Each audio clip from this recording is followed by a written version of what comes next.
Hello everyone, welcome back to another video. In today's video we're going to be looking at this Gear4Music acoustic guitar. So getting straight into it, I should mention I just recently, just half a week ago, I did set this guitar up. I did the the neck relief. I polished the frets a little bit. I changed the strings on it, and yeah, that's all I did for this acoustic guitar. And now I'm going to do a bit of a review on it.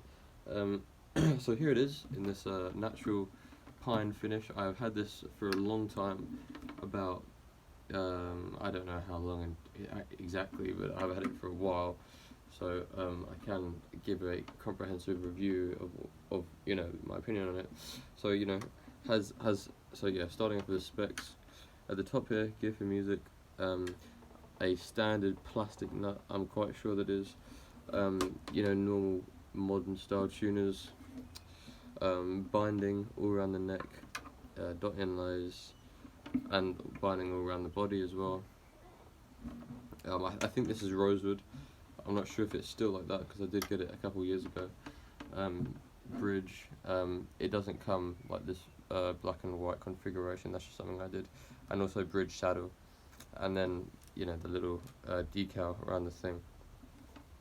Oh, and I need to also mention you can plug it in, and it has this, so it's just a it's got presence, treble, mid-range, and bass, and volume as well. A little volume wheel, and these sliders, which and also has a battery checker.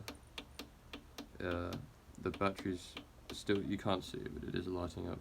It's a very dull, quite dull, but that's the preamp in there.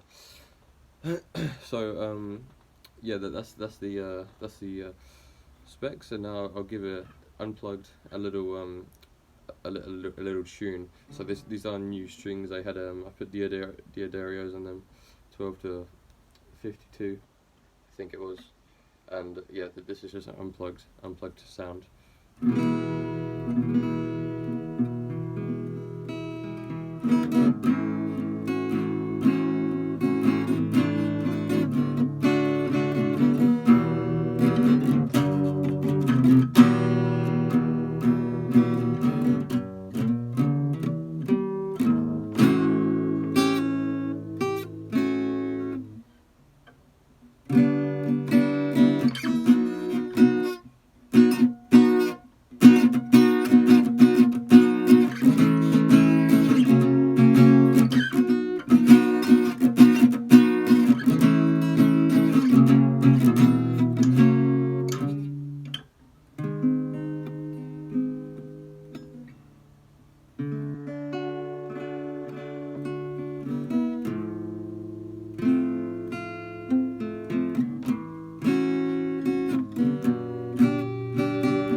So yeah, that was a bit of the. You could hear the highs, you could hear the lows. A balanced tone, usually what you get in a guitar. Nothing in an acoustic guitar. I mean, I'm not entirely sure what this wood is. It has a lacquer on it. Has a I don't know. I don't know if that's a glossy neck, or I don't know if that's, I guess it's a glossy neck. But I don't find it difficult to play. I know some people find it difficult to play with a glossy neck. I don't really have a problem with this. I think the neck feels fine. It's a standard, I guess, C shape. Yeah, it's a C shape. So comfortable to play. Ergonomic on the hand. Now, what I can start saying by just having this for quite a while is the lacquer on this isn't the strongest. There's dents in it. I have this little. Where is it? Here. Yeah, you can't really see that on the camera, but there is a dent just there. Well, it's not a dent. In fact, it's like it's a chip, and also there are scratches here, because there is no pick guard, and at the top there as well. You see, this is a sticker I had. Don't worry about And it is scratched. You can see the surface when you show it up to the light. I don't know if I'll be able to get that on the camera necessarily. Yeah, I think you can see a couple of scratches. So it's like aesthetically, I suppose you could say it's a little poor. However, it does play fine. The tuners, typical tuners, it doesn't go massively out of tune, this guitar. It does, and if it does, it usually goes quite uniformly out of tune. It'll all go flat, or all go flat. It won't go sharp. So that's also something to keep in mind. Actually, yeah, something bad actually about this guitar. The nut was cut very high. I don't know why. That rhymed. That's something I did in the in the setup. I filed the nut slots down quite a bit, in fact, and they could still go a little lower. But yeah, that made like cowboy chords and everything very difficult to play. Well, not very difficult, but more unnecessarily difficult. The plastic nut is fine, apart from it being cut too high.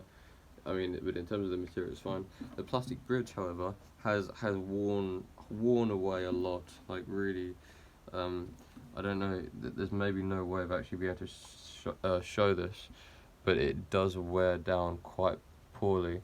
You can see here, in this little bit here, I strung it up weirdly one time, and so you can see like there's an indent there. I know it doesn't really show the severity of it, but this saddle is quite weak, and it really does wear down over time. That's not necessarily a bad thing, because it just all it does is make the action a little lower. However, for some people, I can imagine that's not exactly a desirable thing whatsoever. So, and it would eventually get too low, which would have to replace it. So it's not a strong material.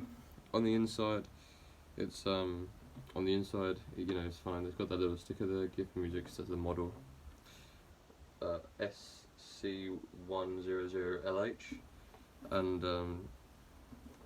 I think that's enough talking. And now I'm gonna plug it in. Oh, and that's not enough talking actually. This is, I don't know why I did this. I was an idiot when I did this, but there's usually a nut that goes over here. And what has happened is the nut fell off, and I glued it down. It was unnecessary for me to do that. I don't know. I shouldn't have done that in the first place. However, that is something a poor decision, poor design choice, is that it does wear down very easily. So yeah, I'm gonna try and plug it in, and you'll be able to hear the little preamp as well that's going on inside. Okay, this is the end of the video. I would have given you a demo of it plugged in, however I just found it didn't work. I'm not going to say that's Gear4Music's fault, it could just be my fault for doing the gluing it back in and not just screwing the nut on. However, regardless, I think the standard demo of just giving it a couple of chords is more than enough to be able to understand. The sound of it, it was about £50, I think. It was one of the cheapest guitars I could get. It was left-handed, cheapest left-handed guitar I could get, I think. And yeah, and that's been the video. So yeah, in terms of money, it's an acoustic guitar. It's going to do what you want. It's a bit difficult. It's a bit more difficult to judge acoustic guitars than electric guitars, I think, because they often don't do. It's difficult for them. There's such little things for them to do. It's difficult for them to not succeed in it. But anyway, that's been the video. I hope you have enjoyed, and I hope you'll be able to understand the guitar a little better. That's been this video. Thanks for watching, and I'll see you in the next one. And be sure also to check out the setup of it if you would like to watch that. And yeah, thank you for watching.